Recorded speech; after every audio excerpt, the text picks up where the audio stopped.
क्या आपने कभी सोचा है कि एक रन से मिली जीत में किसकी असली भूमिका होती है? किसके बल्ले या गेंद ने रचा इतिहास और किसे रह गया सिर्फ मंच पर आने का इंतजार? कोलकाता नाइट राइडर्स ने राजस्थान रॉयल्स के खिलाफ ऐसा ही एक रोमांचक मुकाबला खेला, जहां मैदान पर जुनून था, रणनीति थी और आखिरी गेंद तक जंग जारी थी। लेकिन इस जीत के हीरो कौन थे और किस खिलाड़ी को कप्तान अजिंक्य रहाणे ने कर दिया पूरी तरह नजरअंदाज? चलिए इस पूरे मुकाबले को समझते हैं, रहस्य खोलते हैं और जानते हैं कप्तान के दिल की बात। रविवार का दिन, कोलकाता का ईडन गार्डन्स स्टेडियम और इंडियन प्रीमियर लीग का 18वां सीजन। ये था 53वां मुकाबला, जिसमें आमने सामने थी अजिंक्य रहाणे की कप्तानी में कोलकाता नाइट राइडर्स और रियान पराग की अगुवाई में राजस्थान रॉयल्स। टॉस जीतकर कोलकाता ने पहले बल्लेबाजी का फैसला लिया और 4 विकेट के नुकसान पर 206 रन का विशाल स्कोर खड़ा कर दिया। जवाब में राजस्थान रॉयल्स ने भी दमदार खेल दिखाया और 205 रन बना डाले, लेकिन 1 रन से उन्हें हार का सामना करना पड़ा और यही 1 रन बना कोलकाता की जीत की चाबी। मैच के बाद की सेरेमनी में जब कप्तान अजिंक्य रहाणे से इस जीत पर प्रतिक्रिया पूछी गई, तो उन्होंने जिन खिलाड़ियों का नाम लिया उसने सबको चौंका दिया।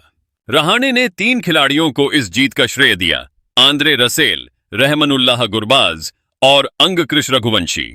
उन्होंने खुलकर कहा कि इन तीनों के बिना यह जीत नामुमकिन थी। मगर हैरानी की बात यह रही कि उन्होंने रिंकू सिंह का नाम तक नहीं लिया, जो कि फिनिशिंग में अक्सर कोलकाता के लिए तुरुप का इक्का साबित होते आए हैं।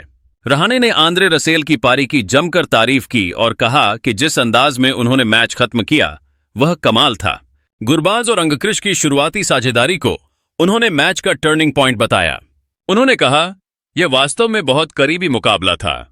जब आप 1 या 2 रन से जीतते हैं तो उस जीत की मिठास कुछ अलग होती है। मैं टीम के प्रदर्शन से बेहद खुश हूं, खासकर हमारी बैटिंग की शुरुआत से। गुरबाज और अंगकृष ने जिस अंदाज में खेला और फिर रसेल का धमाकेदार अंत, वह सब कुछ लाजवाब था। उन्होंने आगे बताया कि टीम की योजना पावर प्ले में तेज शुरुआत करने की थी और फिर 12वें ओवर तक स्कोर को स्थिर करने की। गुरबाज और उनके बीच, फिर अंगकृष और रसेल के बीच जो साझेदारियां बनी, उन्होंने ही जीत की नींव रखी। रहाणे की ये रणनीति मैच में साफ दिखाई दी। कोलकाता की फील्डिंग की भी जमकर तारीफ हुई। रहाणे ने इस पर कहा कि पावर प्ले के बाद पिच थोड़ा सूख गया था, जिससे नए बल्लेबाजों के लिए बल्लेबाजी करना आसान नहीं था। उन्होंने अंगकृष के साथ बातचीत का जिक्र किया कि कैसे वे मैच को गहराई तक ले जाने की योजना बना रहे थे। साथ ही उन्होंने मैदान पर फील्डिंग के महत्व को भी रेखांकित किया और कहा कि अगर आप मैदान पर 10 से 12 रन बचा लें, कुछ अच्छे कैच पकड़ें और रनआउट करें, तो उसका असर मैच के परिणाम पर साफ दिखाई देता है। मगर इस सारी चर्चा के बीच जो सबसे ज्यादा चौंकाने वाला हिस्सा रहा, वह था रिंकू सिंह को पूरी तरह नजरअंदाज किया जाना। क्या यह सिर्फ एक संयोग था या कप्तान की रणनीति का हिस्सा?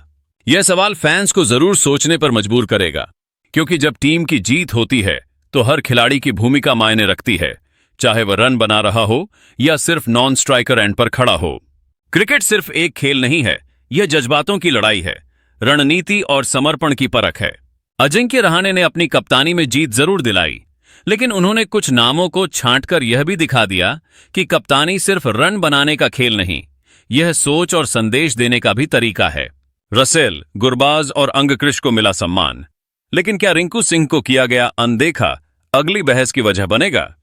अगर आपको ये कहानी पसंद आई तो वीडियो को लाइक करें, शेयर करें और चैनल को सब्सक्राइब करना ना भूलें। नीचे कमेंट करके बताएं, क्या अजिंक्य रहाणे का फैसला सही था या रिंकू सिंह को भी मिलना चाहिए था क्रेडिट?